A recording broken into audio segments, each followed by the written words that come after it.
कशी तयारी सध्या सुरू झालेली आहे 4 तारखेच्या मतमोजणीला धरून प्रशासनाची कशी तयारी आहे? 4 तारीखला मतमोजणीची पूर्णपणे तयारी प्रशासनाने केलेली आहे.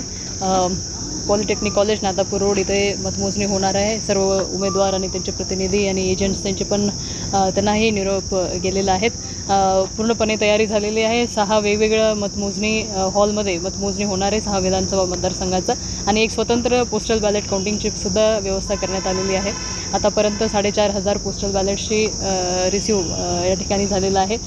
सकाळी शार्प 8 वाजता पोस्टल मतमोजणी सुरू होते आणि नंतर ॲक्च्युअल EVM मशीनचे काउंटिंग सुरू असणार आहे. 3 लेयर सिक्युरिटी सिस्टम असणार आहे. त्याच्यामध्ये पहिलं जे कोर जे मतमोजणीचे जे बिल्डिंग आहे ते CRPF मॅन करतं, त्यांच्या सिक्युरिटीनुसार ते चालतं. नंतर गेटवर जे फ्रिस्किंग आहे ते आणि परिसर ते SRPF कंट्रोल्ड आहे आणि आउटर पेरिमीटरमध्ये स्टेट पोलीसची कंट्रोल असणार आहे. तिथून ते सगळे आय कार्ड्स वगैरे चेक करून ते आतमध्ये पाठवणार आणि सेकंड लेयरमध्ये सगळे फ्रिस्किंग होऊन ज्या लोकांकडे पास आहे फक्त त्याच लोकांना आतमध्ये प्रवेश असणार आहे आणि कुणालाही मोबाईल अलाउड नाही. अशा एक स्ट्रिक्ट बंदोबस्तामध्ये आणि कम्प्लिटली CCTV कव्हरेजमध्ये या सगळ्या प्रक्रिया होणार असून सगळ्या प्रकारची तयारी जिल्हा प्रशासनाने केलेली आहे. कारवाई कोणावरती झालेली आहे का केलेली आहे का त्या पद्धतीने? लॉ अँड ऑर्डरच्या दृष्टिकोनातून जिल्हा प्रशासनाने मनाई आदेश लागू केलेला आहे. तसेच कम्प्लिटली हा व्हिडिओ कव्हरेज CCTVच्या निगराणीखाली असणार आहे. फक्त काउंटिंग परिसरच नाही, इव्हन बाहेरचे परिसरसुद्धा कुठल्याही प्रकारचे गोंधळ होता कामा नये या पद्धतीच्या स्ट्रिक्ट व्हिजिलन्समध्ये सगळे यंत्रणांना सजग ठेवलेलं आहे. कुठल्याही प्रकारचे अनुचित प्रकार घडणार नाही या दृष्टिकोनातून जिल्हा प्रशासन काम करते. बीडमध्ये सध्या जातीवाद बंदी घातलेली काय नेमकं कारण आहे? विजय मिरवणुकीवर जनरली काय असतो की मिरवणुका म्हटल्यानंतर एकदम ग्रँड सेलिब्रेशनच असतो.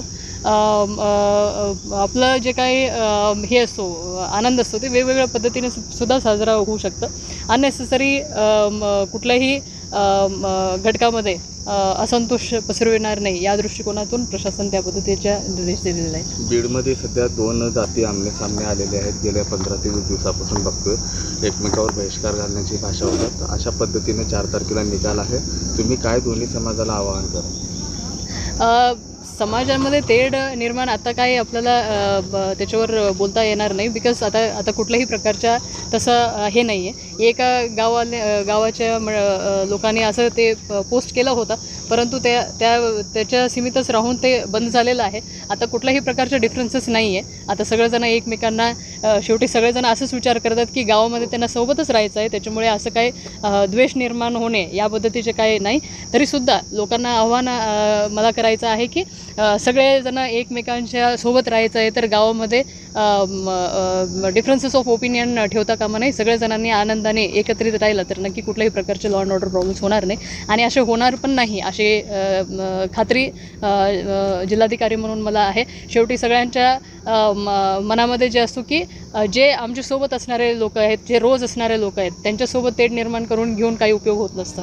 महाविकास आघाडीचे उमेदवार बजरंग सोनवणे यांचा पहिल्या दिवसापासून आक्षेप होता. आता तुमचं त्यांच्याशी बोलणं काय झालेलं आहे आणि तुम्ही त्यांना काय सांगितलं? आता उमेदवार इथं काउंटिंग हॉलचे अरेंजमेंट्स आणि तसंच काउंटिंगची प्रक्रिया कसं होणार आहे त्याच्या बाबतीमध्ये आम्ही चर्चा केलेलं आहे.